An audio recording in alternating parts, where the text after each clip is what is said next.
the season is huge. I think you hit on the big point of what fellowship looks like, because it's totally different. It was totally different when I was single. Then it became totally different when Ray and I got married. Then it became totally different when we had kids, young kids, totally different season. And then it became a totally different thing when our kids were older. So when you look at it that way, you are building, the building blocks of the fellowship you need for the next season are built in the season that you're in. So be content with where God has you. I'm content with where God has me, but I'm not satisfied. Mm-hmm. Sometimes we treat contentment as if I'm completely full. Content is like the feeling I feel at the end of Thanksgiving dinner. No, that's stuffed. You can't live your life thinking you're going to get stuffed on every single thing. We need to be content with where God has us.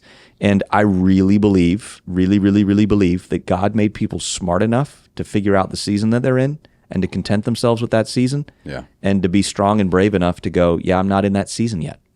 I know a lot of people who, I was talking to a guy this week, and I knew him when his first marriage had ended.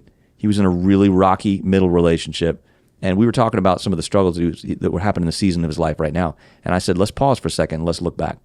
I remember sitting in, I remember the restaurant, I remember we were talking. I said, I remember that day clear as day. You would have given your left arm to have the trouble that you're having right now, because what it came with is everything you were desiring. You wanted a wife. You wanted kids. You wanted a family. You desperately wanted that, and you didn't have it.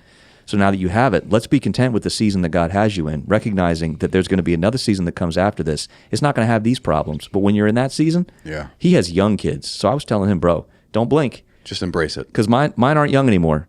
And I would give my left arm to go back and experience some of that when they were little. I would, man. I'm reminded of that from time to time, because I have little ones right now. Mm-hmm. And I'm reminded of that from time to time and how little time I have left. And there are times where I just hug my little girls or just, play with my little boy. And I don't know. I want to embrace it, because I know that it'll be gone so quick.